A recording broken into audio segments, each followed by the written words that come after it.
Ya dulu kan Su Aren itu menjadi sumber kehidupan orang Pedawe gitu.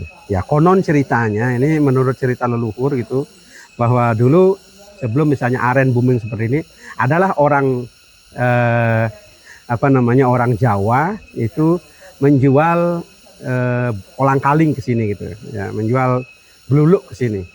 Terus orang Pedawe istilah dalam tanda kutip sebenarnya bercanda gitu. Oke, saya mau beli bluluk untuk bibit jaka gitu.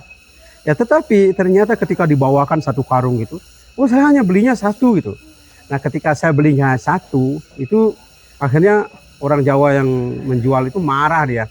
Ya ternyata menipu begitu. Akhirnya ya udahlah dibuanglah pohon apa namanya bibit-bibit itu atau bluluk itu di sini gitu ya, kolang kalingnya dibuang di sini akhirnya tumbuh gitu. Tapi aren itu kan sebenarnya apa kenapa bisa booming di Pedawe, kenapa bisa menjadi satu citra yang khas terhadap budaya karena erat kaitannya dengan hubungannya dengan upacara, erat kaitannya dengan satu konteks gula bukan hanya untuk kepentingan ragawi, kepentingan makanan hari-hari biasa, tetapi juga terkait dengan konsep spiritualitas orang Pedawe gitu. Aren mengalami tekanan gitu ya dari segi perubahan pola tanam adalah ketika masuknya komoditas tanaman-tanaman produksi seperti misalnya cengkeh gitu. Tahun 80-an itu adalah yang paling besar itu ya, apa namanya pengaruhnya terhadap keberadaan aren, di mana masuknya pohon cengkeh. Kemudian cengkeh itu kan relatif dalam tanda kutip egois gitu loh. Dia butuh paparan sinar matahari yang bagus, butuh apa penyinaran yang bagus sehingga yang di sekitar atau di atas cengkeh itu dibabat semuanya gitu. Sampai sekarang kemudian lagi masuk komoditas seperti kakao, kemudian setelah cengkeh itu kakao, kemudian setelah itu ada lagi duren. Ya, ini semuanya mempengaruhi keberadaan aren. Pada akhirnya aren terpinggirkan, dia memiliki tempat terpinggir itu di daerah-daerah yang misalnya lerengan gitu. Karena begitu masifnya penebangan pohon-pohon aren, yang otomatis pohon aren ditebang itu ada pohon-pohon ikutan gitu yang berkorelasi dengan aren. Misalnya seperti tadi pohon dadap, itu kan sebenarnya adalah tanaman-tanaman yang ramah terhadap air dan dia menghasilkan air atau menangkap air yang mengeluarkan air dari musim hujan misalnya, di musim kemarau misalnya.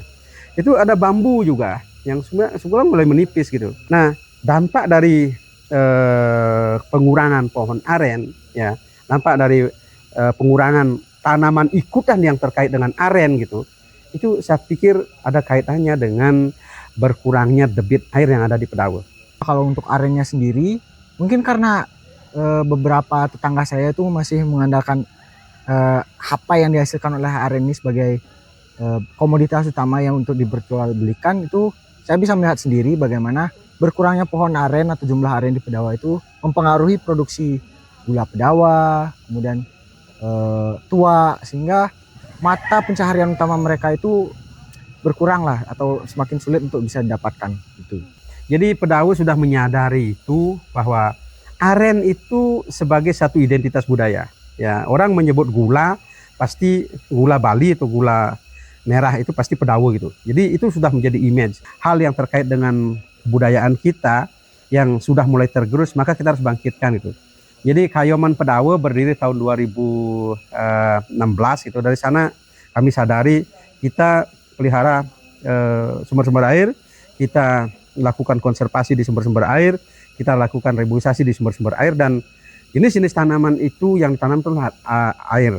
Apa namanya aren. Kemudian ada terbentuknya juga petani Getahuyung gitu ya, petani Getahuyung, kelompok tani Getahuyung yang saya pikir mereka sudah mulai berpikir tentang tidak hanya hilirnya saja dari produk aren itu, tapi juga hulunya gitu. Jadi hulunya otomatis adalah penyediaan bibit dan sampai kepada penanaman kembali pohon aren gitu.